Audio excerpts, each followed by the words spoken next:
रात्रि क्लास चल रहा था। 13/11/1967 पहले पेज की अंतिम चौथी लाइन में बात चल रही थी। वो दुनियावी वैष्णव पंथियों की, और तुम बच्चे जो कहते हो कि हम भी वैष्णव पंथी, परंतु विष्णु तो चाहिए ना। विष्णु माने संपन्न स्टेज। संपन्न स्टेज माना है स्त्री और पुरुष, मेल फीमेल दोनों के संस्कार स्वभाव मिलकर के एक हो जाएं। वो तो नई सृष्टि में सतयुग के आदि में ही थे। सृष्टि का जब अंत होने का होता है तब तो कोई के संस्कार आपस में मिलते ही नहीं। तो बताया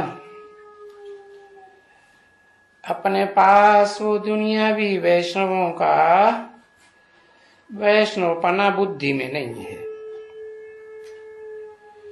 अपने पास तो बिल्कुल ही एकदम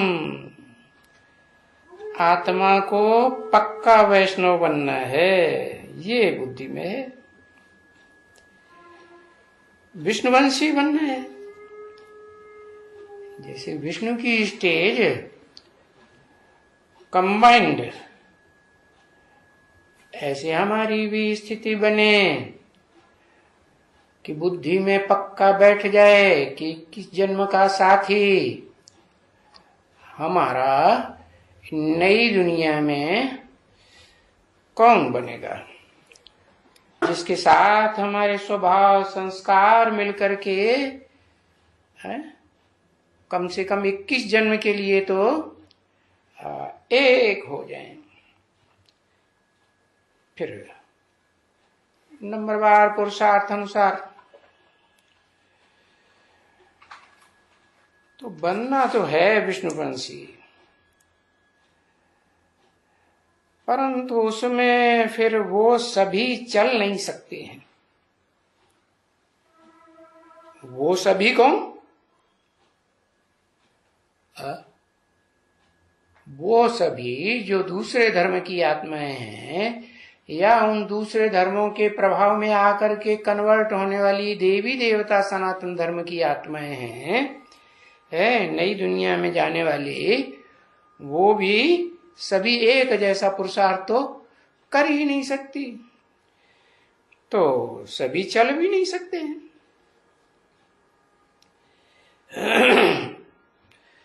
अगर कहें वो चमड़ा, तो चमड़ा तो वो गाय का है शरीर का है। एक तो शरीर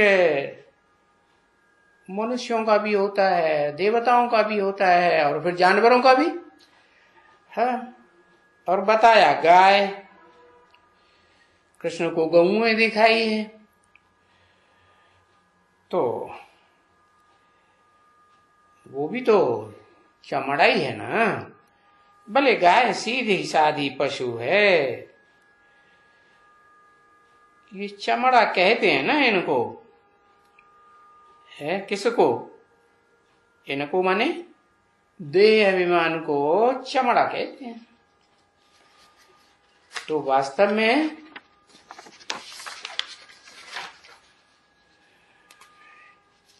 ये कोई जरूरत नहीं है, किस बात की जरूरत नहीं है, क्या जरूरत नहीं है? देह भान में रहने की जरूरत नहीं है, अच्छा देह में आत्मा रहेगी तभी तो पुरुषार्थ करेंगे। हाँ पुरुषार्थ करें, लेकिन देह के अर्थ न करें। 13/11/1967 की रात्रि क्लास का दूसरा पेज। बाकी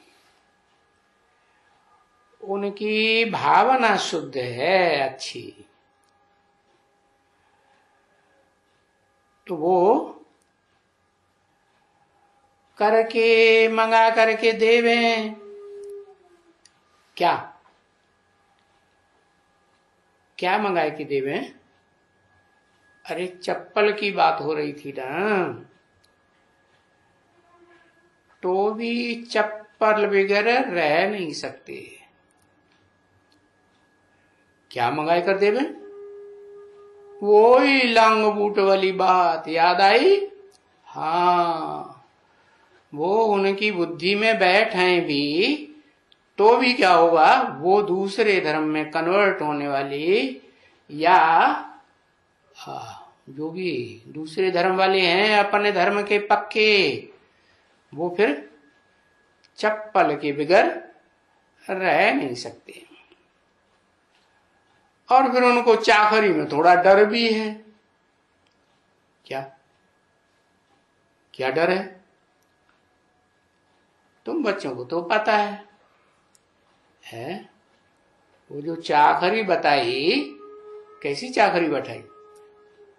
चाकरी कहो है, वस्त्र भी बताया है, खादी का वस्त्र। कैसी चाकरी है? खादी का कपड़ा है। खादी का कपड़ा आजकल वो जूते मिलते हैं, वो भी तो मजबूत कपड़े के मिलते हैं कि नहीं है? मिलते हैं। तो बताया वो चाकरी में भी थोड़ा डर है। क्या कि सर्दियों में तो ठंडक देता है, वो सर्दियों में तो गर्मी देता है, और गर्मियों में ठंडक देता है, लेकिन बरसात में सबके लिए बहुत भारी पड़ जाता है।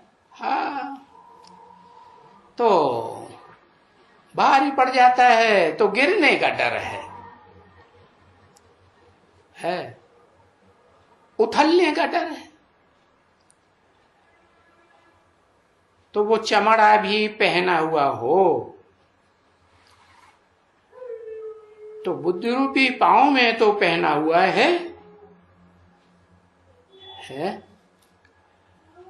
पर अंदर में अगर बाप को याद करते हो, अंदर माने मन बुद्धि में, तो फिर तो कोई अर्जा नहीं है। उस बाप को पहचान लिया, जान लिया, मान लिया, और फिर याद करके वो पहना हुआ भी है तो कोई हर्जा नहीं है। क्यों? क्योंकि वो चमड़ा भी कोई पाप नहीं चढ़ाते हैं। कौन सा चमड़ा? लंगबुट का। क्यों है? चमड़ा माने देवन, वो पाप क्यों नहीं चढ़ाते?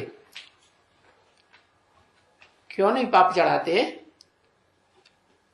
क्योंकि वो जो शरीर रूपी वस्त्र है वो सदा काल इस सृष्टि पर अविनाशी है, या और आत्माओं की तरह उनका जैसे और आत्माओं का शरीर रूपी वस्त्र विनाशी है, ऐसे विनाश हो जाता है? नहीं।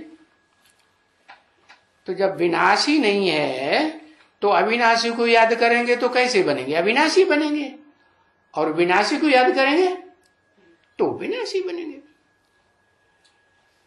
तो पाप जो चीज चढ़ाती है वो कौन सी चीज चढ़ाती है? पाप चढ़ाती है वो काम महाशत्रु है। काम महाशत्रु माने कामना, इच्छाएं, देह है तो इच्छाएं, और देह भी तामसी राजसी है तो इच्छाएं। अगर सात्विक शरीर हो जाए देव आत्माओं जैसा तो इच्छा रहती है, सब इच्छाएं प्रकृति पूरी करती रहती है, तो इच्छा मात्र अविद्या रहते हैं। तो वो काम महाशत्रु कहां से आता है? जब से ये द्वैतवादी द्वापर युग के धर्म पिताएं आते हैं, तब से ये काम महाशत्रु बहुत शत्रुता करने के लिए है हमारे कनेक्शन में आ जाता है। तो हम उससे बच नहीं सकते। कैसे बचेंगे? 8 कलाएं तो रहती हैं नई दुनिया में, और जब पुरानी दुनिया में आते हैं द्वैतवादी द्वापर युग में, तो कलाएं कम हो जाती है, तो कमजोरी आ जाती है। किनको? जो नई दुनिया की आत्माएं हैं उनको, या जो नई नई आत्माएं उतर रही हैं उनको? जो द्वापर युग में नई आत्माएं उतरती हैं उनको कमजोरी होती है। वो पावरफुल होती हैं कि कमजोर होती हैं? वो तो पावरफुल होती है। जो देवात्माएं हैं वो नीचे उतरते कमजोर हो जाती है, सुख भोगते भोगते ज्ञान इंद्रियों के। तो उनके प्रभाव में आने से वो काम महाशत्रु हमको भी घेर लेता है। बाकी ऐसे है कि थोड़ा थोड़ा पाप चढ़ते हैं, है? हमारे में बहुत ज्यादा एकदम पाप नहीं चढ़ते हैं। हाँ, जो आत्माएं उनके ज्यादा कनेक्शन में आती हैं विधर्मियों के, उनके ऊपर ज्यादा चढ़ेंगे। और हम तो अपने धर्म में पक्के रहते हैं। देवी देवता सनातन धर्म के जो ऊंचा जाने वाला, ऊंचाई के जाने वाला, एक सीधे में जाने वाला तना है, दाईं ओर बाईं ओर झुकता ही नहीं है, तो हम पे धीरे धीरे असर होगा कि जल्दी असर होगा? है, धीरे धीरे असर होता है। क्योंकि ऐसा दूसरे मनुष्य बहुत थोड़े होंगे तुम्हारे अलावा दूसरे जो ये पाप न करते होंगे।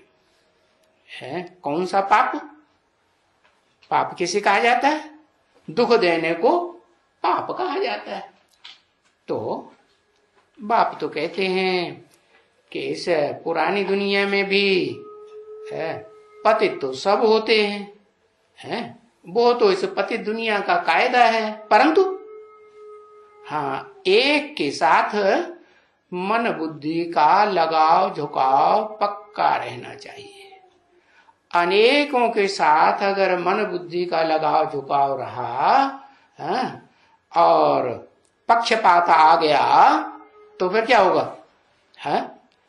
तो फिर हाँ, ऊपर नीचे होते रहेंगे, फिर पाप करते रहेंगे। क्या पाप? एक होता है धर्मानुकूल, क्या काम भोगना, और एक होता है धर्म के विपरीत। धर्म क्या कहता है? दुख देना। धर्म क्या कहता है? दुख नहीं देना। लेकिन जो द्वैतवादी द्वापर युग है, द्वैतवादी द्वापर युग में जो विधर्मियों के द्वारा भ्रष्ट इंद्रियों का जो सुख लेने की परंपरा चलाई जाती है, वो उनको तो पक्का है। क्या उनके धर्म में क्या पक्का है? वो तो तोड़ फोड़ करेंगे, हिंसा करेंगे, लेकिन तुमको तो हिंसा नहीं करनी है। एक होता है कोई को प्यार से थप्पड़ मार दो, और एक होता है गुस्से में आके जोर से थप्पड़ मारो। तो अंतर पड़ेगा या नहीं पड़ेगा? अंतर पड़ेगा। तो ये जो तुम बच्चे हो थोड़े, वो पाप नहीं करते होंगे। जो छोटेपन से ब्रह्मचारी हो करके रहते हैं, फिर भी कोई न कोई पाप तो हो ही जाते हैं ना, किस्म किस्म के। क्योंकि क्या बताया? काजर की कोठरी में कैसो सयान हो जाए, एक लीक काजर की लागी है पे लागी है। तो ऐसा ऐसे पाप क्यों हो ही जाते हैं? कारण क्या है? क्योंकि ये राज्य किसका कहा जाता है? राज्य रुलाने वालों का आ जाता है या देवात्माओं का राज्य होता है? द्वैतवादी दैत्यों का राज्य होता है, हिंसक लोगों का राज्य होता है। हिंसक कर्मेंद्रियों से हिंसा करने वाले हैं, वो अपनी आदत से मजबूर हैं, वो तो छोड़ नहीं सकते। तो कोई न कोई पाप तुम बच्चों से भी कुछ न कुछ नंबरवार हो जाता है। किस्म किस्म के हैं ना पाप। रावण राज्य है, यथा राजा, राज्य है तो यथा राजा तथा प्रजा। तो वो पाप छोड़ता तो नहीं है। उसके राज्य में पाप बिगड़ तो कोई रह ही नहीं सकता। किसके राज्य में? उस रावण के राज्य में। उसमें क्या अंतर है और राम राज्य में क्या अंतर? अरे राम को रामलीला देखी ना, एक मुख दिखाया जाता है, और रावण को अनेक मुख दिखाए जाते हैं, और सब मिलकर के बस एक जैसे है, एक जैसे स्वभाव संस्कार, एक जैसी वाचा। तो उनके राज्य में पाप बिगड़ तो कोई रह ही नहीं सकता। और उसमें भी जन्म तो पाप से ही होता है ना। द्वैतवादी द्वापर युग से जब से ये विधर्मी धर्म पिताएं आते हैं, भ्रष्ट इंद्रियों से कर्म करना सिखाते हैं, तो जन्म तो कौन सी इंद्रियों से होता है? भ्रष्ट इंद्रियों के भ्रष्ट कर्मों से, पाप कर्मों से होता है, या वहां श्रेष्ठ इंद्रियां ही काम करती हैं? श्रेष्ठ इंद्रियां तो तब काम करें जब श्रेष्ठ ज्ञान बुद्धि में बैठा हो। क्या कि हम ज्योति बिंदु आत्मा है। वो आत्मा की स्मृति तो 21 जन्म देवताओं को रहती है, उसके बाद वो आत्मिक स्मृति तो खत्म हो जाती है। तो जन्म तो जरूर सबका, द्वैतवादी द्वापर युग से 2500 साल के बाद नई दुनिया जब पूरी होती है, तो सबका जन्म पाप से ही होना है। तो ये छोटी मोटी जो बातें होती रहती है ना, वो इस ज्ञान मार्ग में इतनी जरूरत नहीं है। हाँ, ज्ञान मार्ग में जहां भी मेहनत रहती है बच्चों के ऊपर, क्या मेहनत विशेष रहती है? मेहनत रहती है अपन को देह भूल करके आत्मा समझ और बाप को पहचानने की, पहचान करके याद करने की मेहनत रहती है। तो देखो, सिर्फ ये कि अपन को आत्मा समझना और बाप को नित्य याद करना। हाँ, परंतु ये भूल बहुत होती है। अरे क्या क्या भूल होती है? आत्माओं को भी भूलते हैं और बाप सुप्रीम सोल, और जब तक ये बुद्धि पक्का फैसला न करे कि वो सुप्रीम सोल ज्योति बिंदु निराकार, जैसे हमारी आत्मा निराकार, लेकिन हमारी आत्मा तो हमारे शरीर में है, वो निराकार कौन से मुकर्रर रथ में सदा काल इस सृष्टि पर पार्ट बजाता है 100 साल के लिए, तो वो भूल जाते हैं। घड़ी घड़ी माया निश्चय में लाती है, क्या निश्चय में लाती है? घड़ी घड़ी माया अनिश्चय में ले आती है, भूल कराए देती है। तो ये घड़ी घड़ी भुलाए देती है, भूल जाते हैं। क्योंकि यहां ये नई शिक्षा मिलती है बच्चों को। क्या दुनिया में ऐसी शिक्षा कहीं भी नहीं मिलती कि आपन को ज्योति बिंदु स्टार भ्रकुटी के मध्य में आत्मा समझो और उस निराकार आत्मा के बाप ज्योति बिंदु निराकार हेवनली गॉड फादर जो हेवन बनाने का रास्ता बताता है, उसको प्रैक्टिकल में किस शरीर में पार्ट बजाए रहा है, परमानेंटली पार्ट बजाए रहा है, उसे पहचान करके ही याद करो। ये शिक्षा कहीं दुनिया में मिलती है? नहीं मिलती। बिल्कुल ही नई शिक्षा है, क्योंकि जो वो मनुष्यों की लिखी हुई गीता है उसमें भी तो लिखा है ना, मन मना भव, मत मना भव, मेरे मन में समा जा। तो जो कहने वाला है भगवान, जो जन्म मरण के चक्र से न्यारा है, अभोक्ता है, त्रिकालदर्शी है, क्योंकि जन्म मरण के चक्कर में नहीं आता तो उसे सब याद रहता है। और हम आत्माएं, जो भोगी आत्माएं हैं, सब वो जन्म मरण के चक्कर में आती हैं तो सब भूल जाती हैं। तो हमारे अंदर ज्ञान तो तीनों काल का क्या, इस जन्म का भी बहुत भूल जाते हैं और पूर्व जन्मों का तो भूल ही जाते हैं। हाँ, तो मन मना भव का अर्थ जो भगवान वाच है गीता में कि माम एकम याद करो, मुझे एक को याद करो। हाँ, अब वो निराकार एक, आत्माएं भी निराकार, तो एक कैसे? एक तो तब कहें जब किसी शरीर में प्रवेश करे आत्मा। ऐसे ही वो आत्माओं का बाप सुप्रीम सोल कोई मुकर्रर रथ में जो पार्ट बजाता है उसे पहचान करके याद करने की बात है। उस एक को ही याद करो। माम एकम का मतलब क्या हुआ?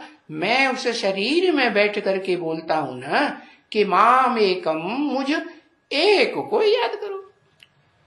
तो वो तुम्हारे पाप जो हैं इस जन्म के और पूर्व जन्म के, जो द्वैतवादी द्वापर युग से करते आए हो, भ्रष्ट इंद्रियों से दुख देने का, वो तुम्हारे पाप क्या होगा? जल करके बस हो जाएंगे। जैसे का संग करोगे वैसे ही बनोगे। क्यों? क्योंकि तुम्हारी बुद्धि में है ना कि शिव बाबा जिस शरीर में प्रवेश करते हैं परमानेंटली, उसके शरीर से और वो कर्म इंद्रियों से कर्म करते हुए वो सुप्रीम सोल दुख देने का काम करती है, दुख देने का काम नहीं करती। हाँ, तो ऐसी आत्मा को तुम याद करोगे प्रैक्टिकल में पार्ट बजाने वाले शरीर के द्वारा, तो तुमको भी संग का रंग लगेगा या नहीं लगेगा? लगेगा। तो है तो सही बात ना बच्चे। भले अक्षर भी क्या भी लिखे हुए हैं शास्त्रों में, है ये गीता में अक्षर तो लिखे हैं ना, परंतु बाप तो एक्यूरेट बैठ करके समझाते हैं, उन अक्षरों का, उन शब्दों का एक्यूरेट बिल्कुल यथार्थ ज्ञान समझाते हैं। ये मूल बच्चों को पॉइंट है।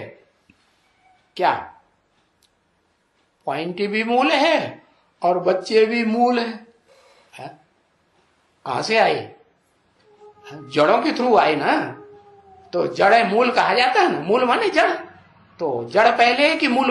उस जड़ का भी मूल पहले, जड़ का भी मूल बीज।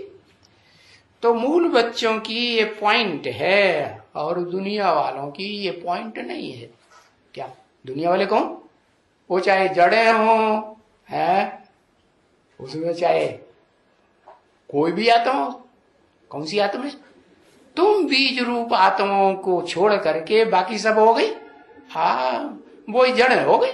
जड़ें हो या जड़ों से निकलने वाली टहनियां हो, या टहनियों से निकलने वाले तने हो दाई बाई ओर के, और या पत्ते हो, फूल हो, फल हो। तो ये याद करने की मूल पॉइंट, याद की यात्रा, ये तुम्हारी बुद्धि में एक्यूरेट है। एक्यूरेट और उनकी किसी की बुद्धि में बैठती नहीं। क्यों?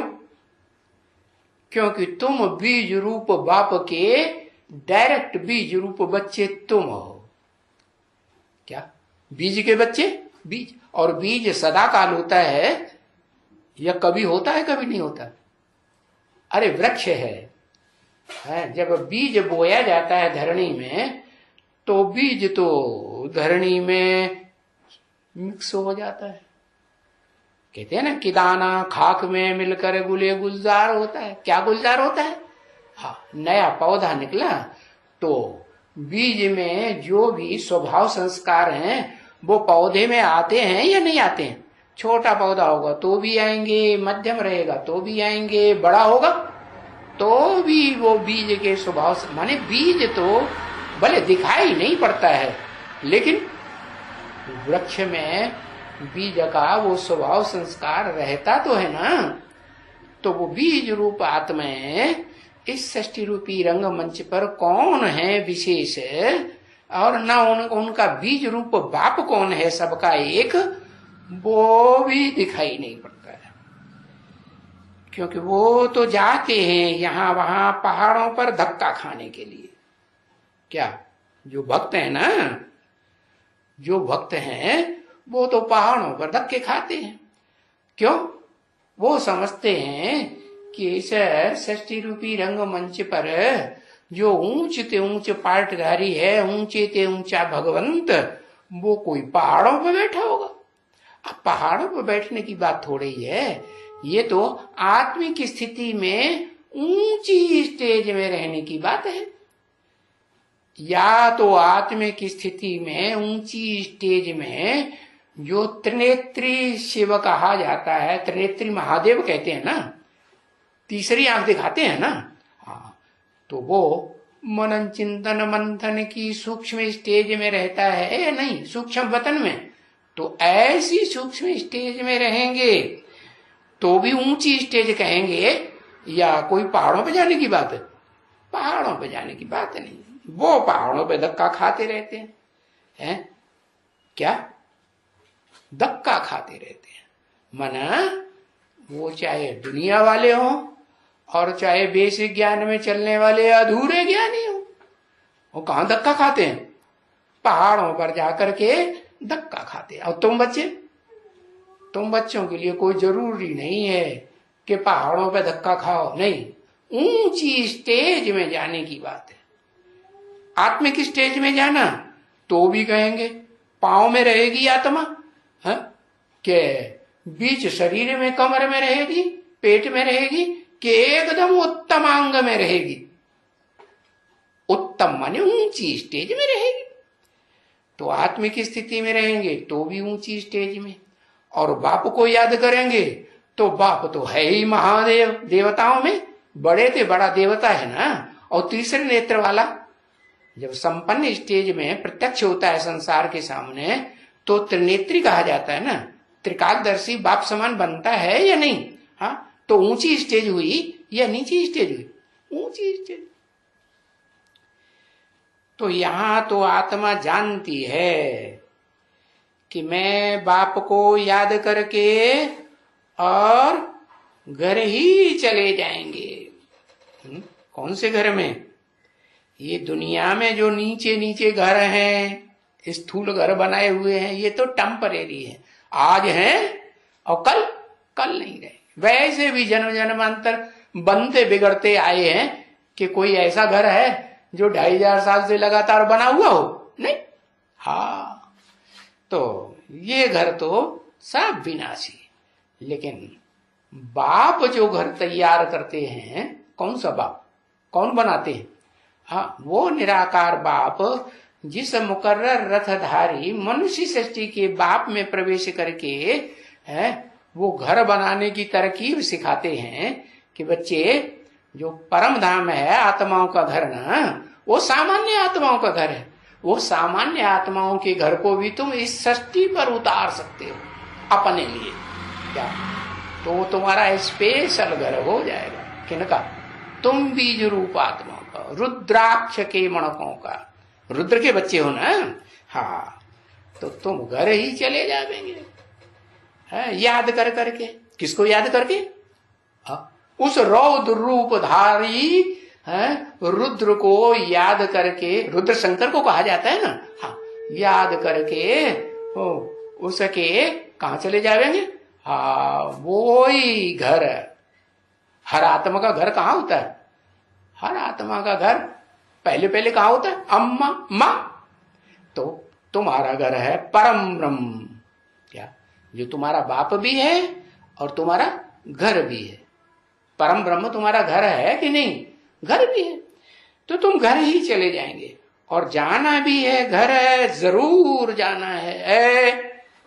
कि कभी ये भी बुद्धि में आता है कि भाई पता नहीं हम जाएंगे कि नहीं जाएंगे, है? हाँ, अगर ये बुद्धि में आता है कि हम नहीं जाएंगे, तो इसका मतलब क्या हुआ? कि बीज रूप आत्मा है, बीज रूप बाप के है, निराकारी स्टेज में टिकने वाले बच्चे हैं या नहीं है? नहीं हुए। तो घर जरूर जाना है। यहां तो रहने का ही नहीं है। क्या? क्यों नहीं रहने का है? क्योंकि ये दुनिया तो अब कलास हुई पड़ी है। हाँ, तो जो विनाशी चीज है उसको तो याद नहीं करना है। और जो इन आंखों से दिखाई नहीं पड़ती है, इन स्थूल आंखों से, हाँ, तीसरे बुद्धि के नेत्र से हमने समझ लिया, दिखाई देती है क्या? हाँ, वो परम ब्रह्म, बड़े ते बड़ी अम्मा, जिसकी कोई अम्मा हो ही नहीं सकती। हाँ, तो जैसे परम पिता, बड़े पे बड़ा पिता, उससे पता कोई बड़ा हो ही नहीं सकता। ऐसे ही उस परम पिता को बड़े से बड़ी अम्मा भी तो चाहिए ना। तो कौन हुई? उसे की बड़े से बड़ी अम्मा, जिससे ज्यादा बड़ी अम्मा कोई हो ही नहीं सकती, वो हुई परम ब्रह्म। तो परम पिता तो किस में आते हैं? पुरुष तन में आते हैं या स्त्री चोले में आते हैं? पुरुष तन में आते हैं। वो तो ठीक, लेकिन पुरुष तन में आते हुए भी उन्हें चाहिए क्या? अम्मा चाहिए कि बाप चाहिए? हाँ, तो बाप कहते हैं मैं ऐसा जादूगर हूं कि स्त्री को पुरुष और पुरुष को स्त्री बना देता हूं। क्या? तो जो मनुष्य सृष्टि का बाप प्रजापिता है, एडम, आदम, उसको भी क्या कहते हैं? पहले तुम सहन शक्ति धारण करने वाली क्या बनो? माता बनो। तुमको भी माता बनना पड़े। कैसी माता है? जिससे जास्ती सहन करने वाली माता, और संसार में कोई भी आत्मा पार्ट बजा ही न सके। इसलिए उन्होंने शास्त्रों में लिखा हुआ भी है, कहते हैं गुरुर् ब्रह्मा गुरुर् विष्णु गुरुर्देवो महेश्वर गुरु साक्षात परम ब्रह्म।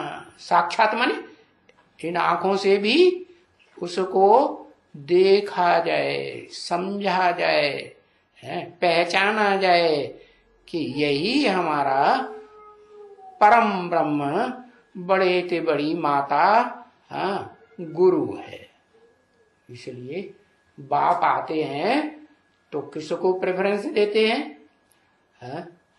पुरुषों को प्रेफरेंस देते हैं या माताओं को, कन्याओं को प्रेफरेंस? क्योंकि कन्याएं भी तो माताएं ही बनती है ना, तो कन्या माताओं को प्रेफरेंस देते हैं।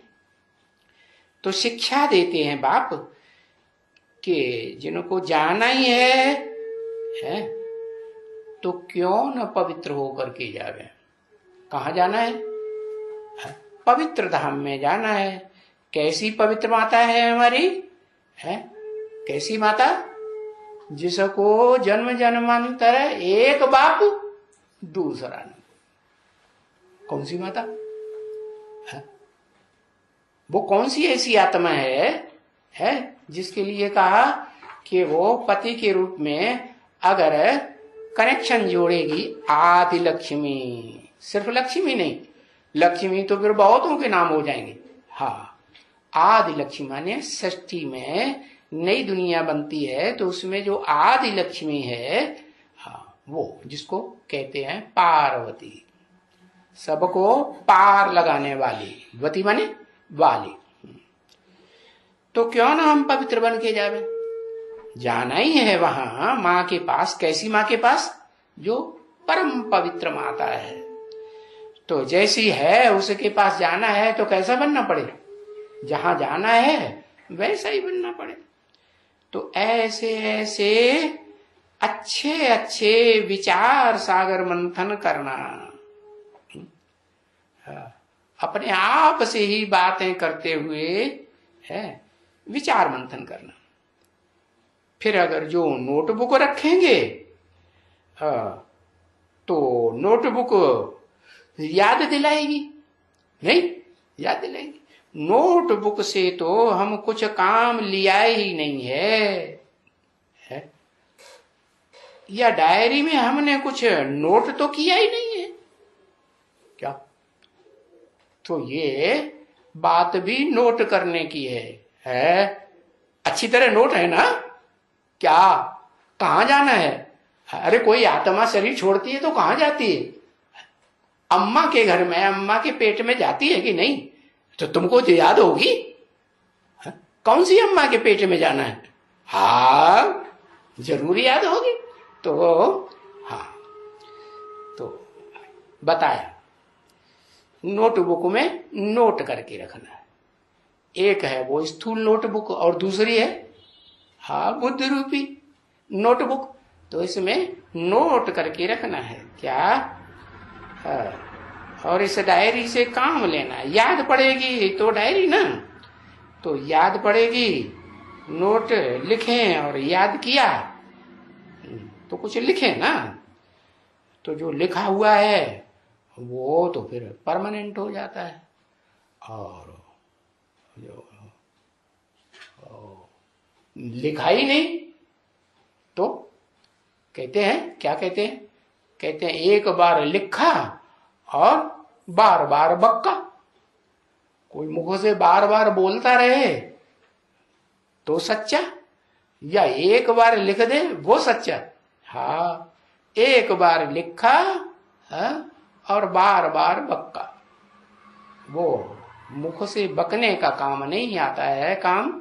लेकिन जो लिख करके दे दिया, हाँ तो पहले तो खून से लिख करके देते थे, फिर अभी आजकल हाँ स्टाम्प पेपर पर लिख करके देते हैं।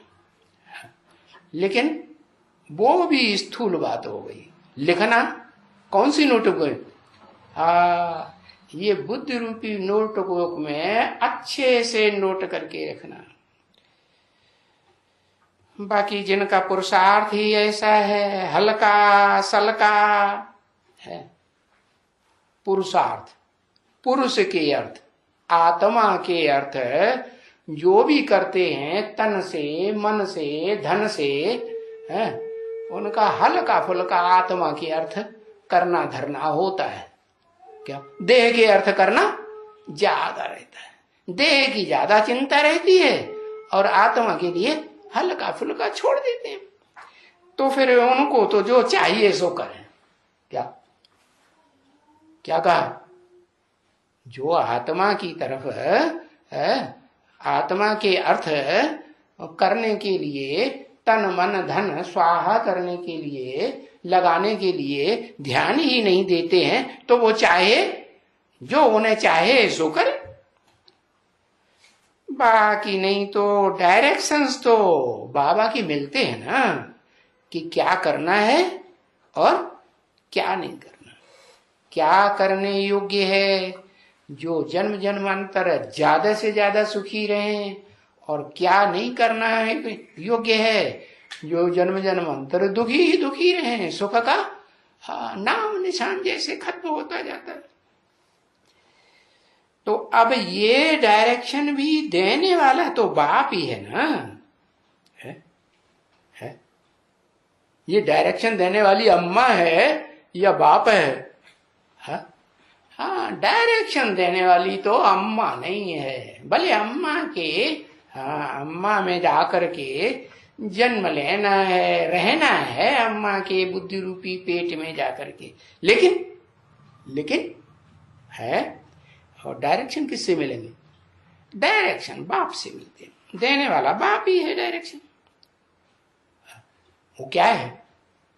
डायरेक्टर है ना, तो डायरेक्टर पर्दे के पीछे से रंगमंच पर सामने आता है या पर्दे के पीछे रहता है? पर्दे। तो डायरेक्शन देने वाला कौन है? वही सुप्रीम सोल, ज्योति बिंदु, निराकार, अकर्ता, भोक्ता, अजन्मा, वही है कि नहीं?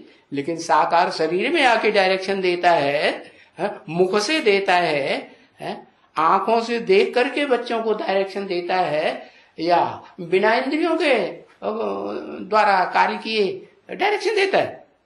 इंद्रियों के द्वारा ही डायरेक्शन देता है ना। हाँ, तो वो बाप ही है। और उनका ये भी डायरेक्शन है, कहेंगे कि बच्चों है बाप को याद करो। क्या? दो वेद के बाप बताई दिए, एक मनुष्य सृष्टि का बाप, एक निराकार आत्माओं का बाप। लेकिन यहां बोला सिर्फ बाप को याद करो, तो बच्चे लसड़े में पड़ जाते हैं। अरे बाप को याद, कौन से बाप को याद करें? दो बाप बता दिए। अरे वो दोनों मिलकर के एक हो जाते हैं। एक ही व्यक्तित्व है या दो पर्सनालिटी है? एक ही तो है। तो उस एक बाप को याद करो। बाप ने तुम बच्चों को कहा है माम एकम याद करो। क्या? मुझे एक को याद करो। ऐसे थोड़ा ही कहेंगे कि एक बिंदी को याद करो। कैसे पता चलेगा कौन सी बिंदी को याद किया है? अरे आत्मा भी भोगी आत्माएं होती है ना, निराकार, वो भी शरीर में प्रवेश करती है, तब तो पता चलता है कि ये अमुक आत्मा है। शरीर का नाम पड़ता है ना। तो यहां भी जब मैं प्रवेश करता हूं तो नाम बदल जाता है? क्या बदल जाता है? मैं जब तक प्रवेश नहीं करता हूं तो है क्या? शिव बाप, परम पिता। और जब प्रवेश करता हूं तो परमात्मा शब्द और जुड़ जाता है। परम पिता, परमात्मा। फिर दोनों को मिला के कहेंगे शिव बाबा। अकेला शिव कहेंगे तो यथार्थ अर्थ क्या हुआ? अकेला शिव कहेंगे का मतलब क्या हुआ? वो तो शिव तो सदा बिंदु है। क्या? शिव क्या है? बिंदु है, निराकार है, ज्योति है। हाँ, जब शरीर में प्रवेश करते हैं तो अनेक प्रकार के इंद्रियों से संबंध जोड़ने के कारण जैसे जैसे इंद्रियों के संबंध वैसे वैसे नाम पड़ जाते हैं। पढ़ते हैं ना? नहीं पढ़ते हैं? बाबा, नाना, चाचा, काका, ताऊ, ये नाम पढ़ते हैं ना। भाई बहन। तो बताया कि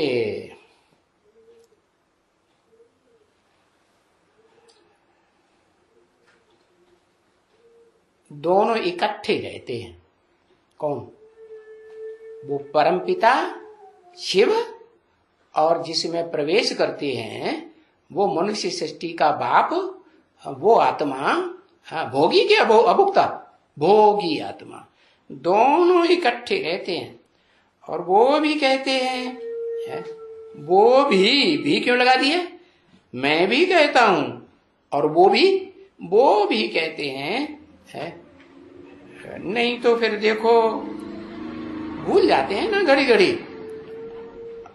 अगर वो भी न कहें, सिर्फ एक ही कहे, इसलिए दोनों कहते हैं। घड़ी घड़ी भूले नहीं, तभी बाबा कहते हैं कि 2-3 दफा, भले गीता में 2 दफा लिखा हुआ है,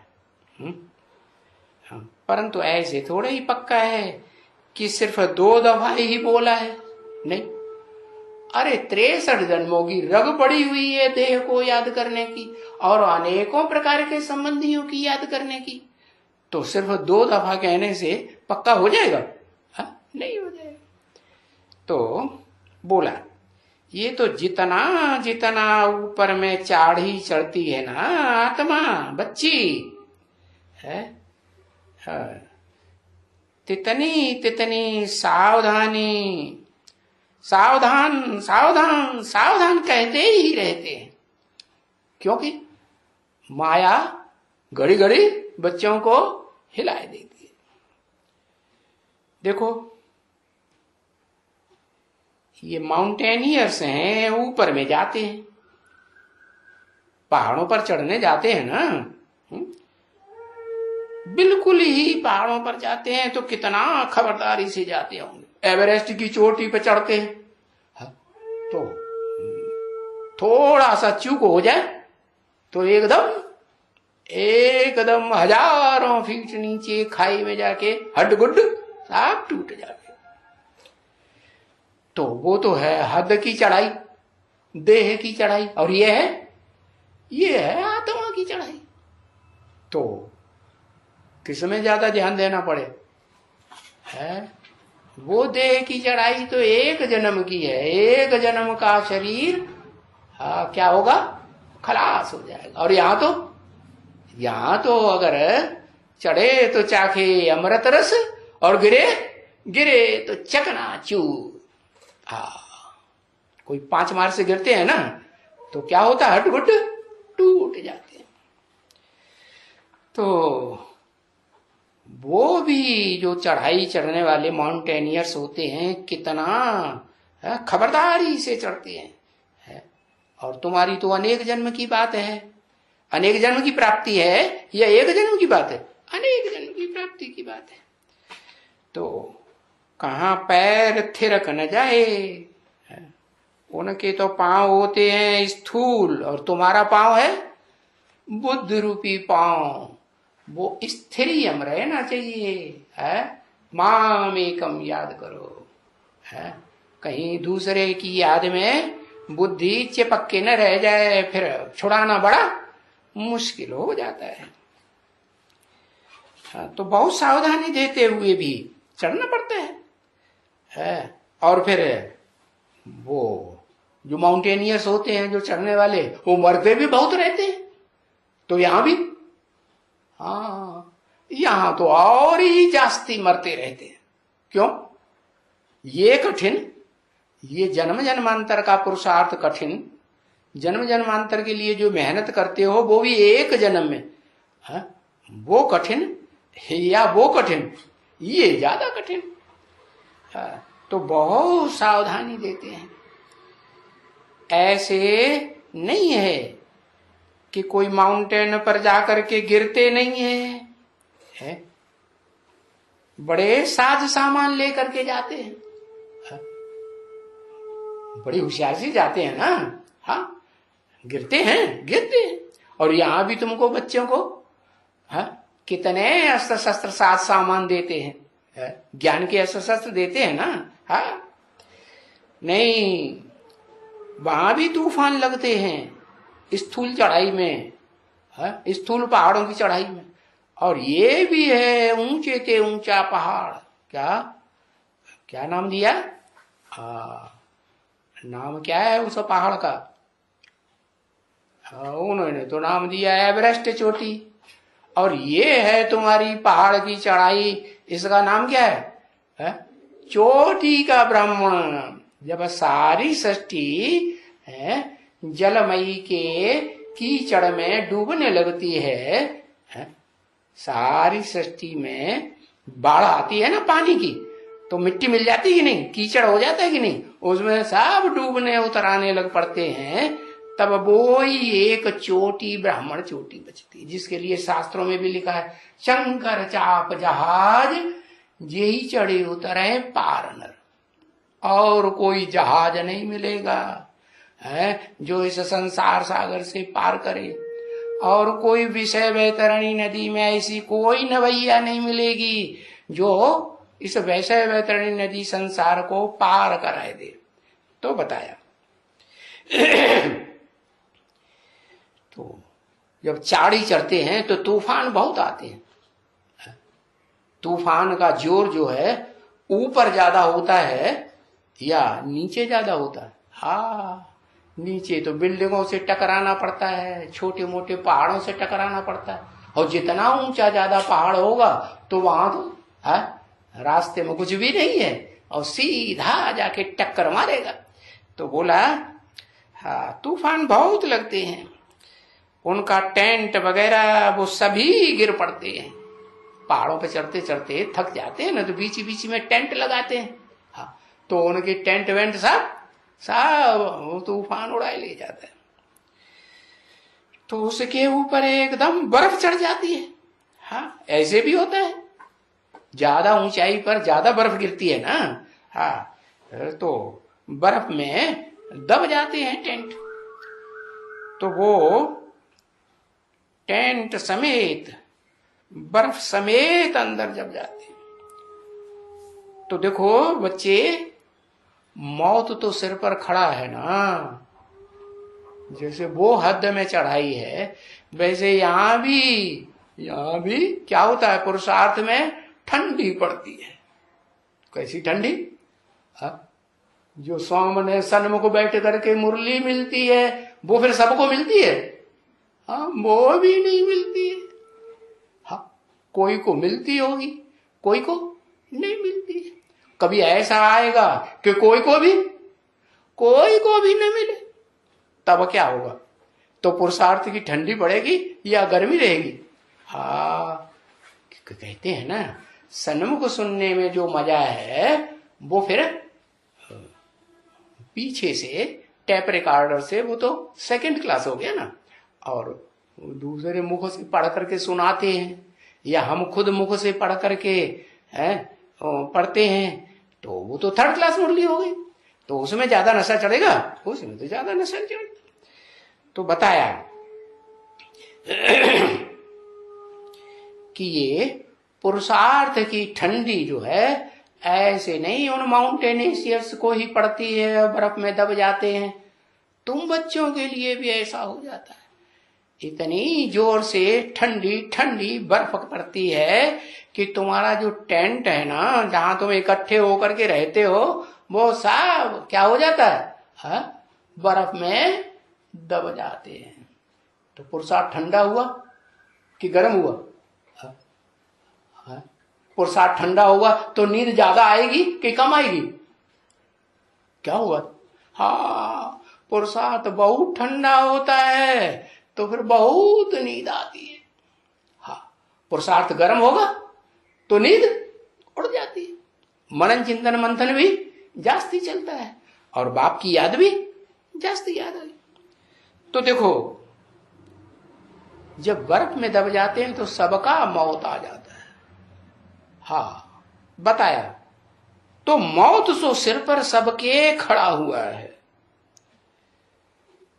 क्योंकि ये रावण का राज्य है ना बच्चे, है कि राम का राज्य है?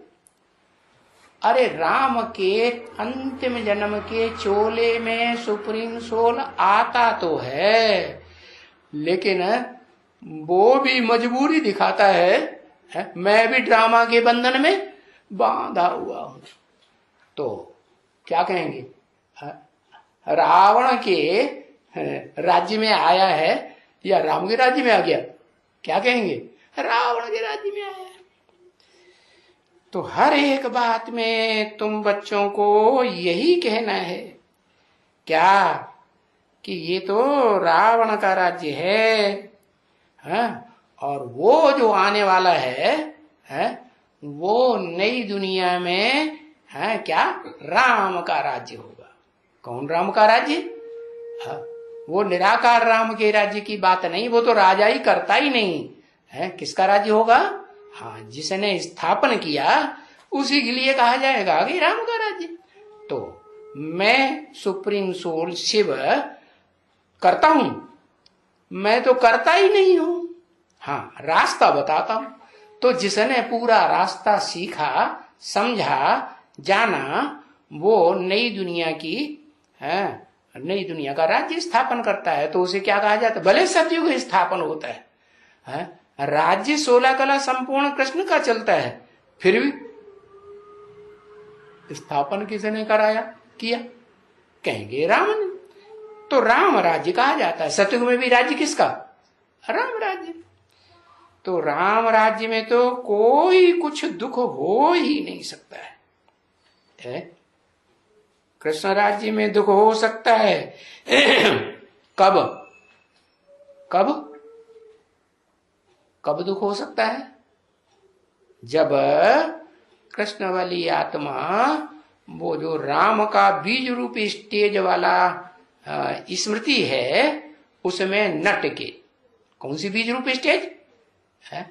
मैं आत्मा ज्योति बिंदु। कचहरी करती है ब्राह्मणी,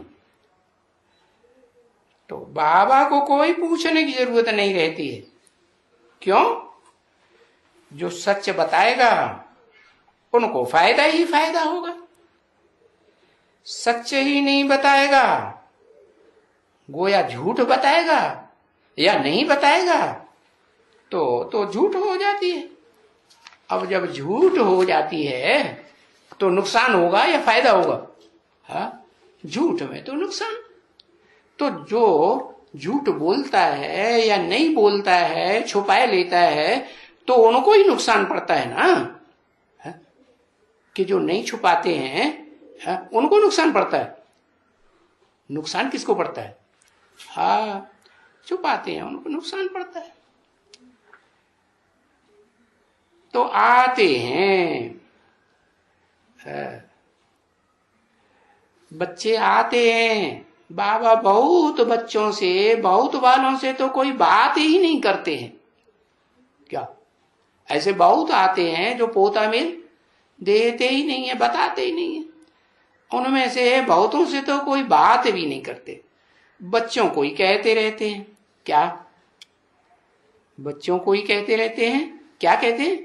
कि तुमको वापस तो जरूर जाना ही है। क्या? तुमको माने किनको? जो बाप के सन्मुख बैठे हैं उनको तो जरूर ही वापस जाना है। रहना तो यहां इस दुनिया में नहीं है। इसलिए जहां जाना है वो बुद्धि में बैठता है ना। जैसे कन्या की सगाई हो जाती है, सगाई हो गई, कन्या को पता चल गया, तो बुद्धि कहाँ चली जाएगी? घड़ी घड़ी हाँ वहीं चली जाएगी कि भाई ये गांव है, इस गांव में ये इसके माता पिता हैं, ये उसका है, ये अपना फोटो है, तो बुद्धि वहीं चली जाएगी ना। हाँ, तो जहां जाना है वहां बुद्धि में बैठ जाता है।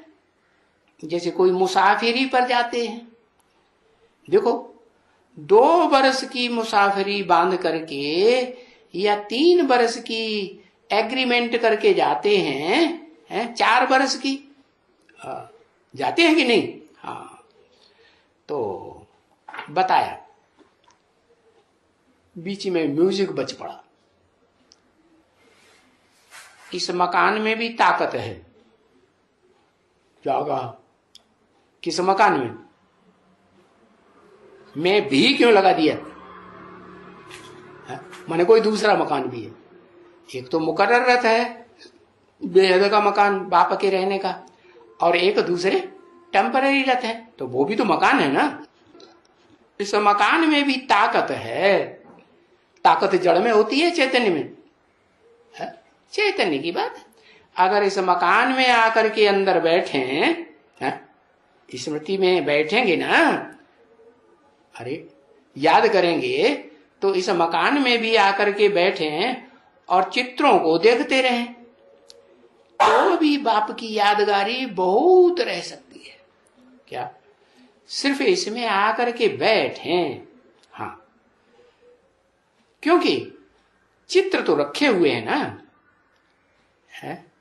अब हद की बात बाबा की बुद्धि में बैठी हुई है तो हद का चित्र, और बेहद का बाप है तो चित्र भी बेहद चैतन्य, तो जरूर चित्रों को ही देखेंगे। देखेंगे हैं, अगर बुद्धि में बैठ गए तो चित्रों को देखेंगे तो बाप की यादगारी जरूर पड़ेगी। तो सारे इस हाल में आकर के कुछ समय पास करें, है? जितना हो सके इतना, तो भी याद की यात्रा में रह सकते हैं। यहां भी बता दिया, तो भी माने वो ऊंची स्टेज है, वो तो है ही है, लेकिन यहां भी माने दादा लेखराज ब्रह्मा के तन में जो सुप्रीम सोल बैठ के सुनाते हैं, तो कहा यहाँ भी याद की यात्रा में रह सकते हैं। ऐसे बाहर में घूमने फिरने से इतनी याद बाप की नहीं रह सकती है। हाँ, विवेक ऐसा कहता है कि यहाँ सन्मुख हैं, ये याद दिलाते हैं। अंदर आने से ही झट याद दिलाएंगे तो ये जो हाल है, जैसे कोई चर्च में होते हैं ना, है? तो जरूर वो क्राइस्ट को याद करेंगे। जो क्रिश्चियंस होते हैं तो चर्च में मुख्य किसका चित्र टंगा रहता है? क्राइस्ट का चित्र होता है या नहीं? हाँ, होता है। तो याद करेंगे, चर्च के आगे ही जाएंगे, अंदर घुसेंगे तो याद आएगा जरूर। तो बाहर में नहीं याद रहता होगा उतना। ये भी ऐसे ही चर्च है क्या? हाँ, यहां भी चर्च में क्या होता है? चर्चा चलती है। हाँ, क्राइस्ट के बारे में चर्चा करेंगे ना। हाँ, चर्चा चलती है। तो ये भी चर्च है। जब तुम यहाँ आते हो तो तुम्हारी बुद्धि में अंदर ही अंदर चर्चा चलती है ना बाप के बारे में। बाप ऐसा है, बाप ने ऐसा किया, बाप ने वैसा किया, बाप ने ये दुनिया बनाई, पहले बनाई थी, कल पहले भी बनाई, अब भी बनाई है। ये बुद्धि में चर्चा चलेगा ना। हाँ, तो ये भी एक चर्च है। वो तो साइलेंस चर्च उनको कह देते हैं क्या? वो कोई साइलेंस वाली चर्च होते नहीं है सच्ची सच्ची है। अरे प्रार्थना करते हैं तो आवाज करते हैं कि नहीं? अरे आवाज होती है। तो सच्ची सच्ची साइलेंस लाने वाली ये तुम्हारी चर्च है। इसमें यहां आवाज करने की कोई दरकार नहीं है। कोई मना भी नहीं है कि तुम बोलना बंद कर दो। मना है? मना भी नहीं है। जब चाहे, जितना समय चाहे, वो आकर के यहाँ बैठे, हाँ, और बैठ भी सकते हैं और साइलेंस में रह सकते हैं। फिर म्यूजिक बजा। मीठे मीठे सिकिल दे रूहानी बच्चों प्रति, रूहानी बाप व दादा का याद प्यार। Good night.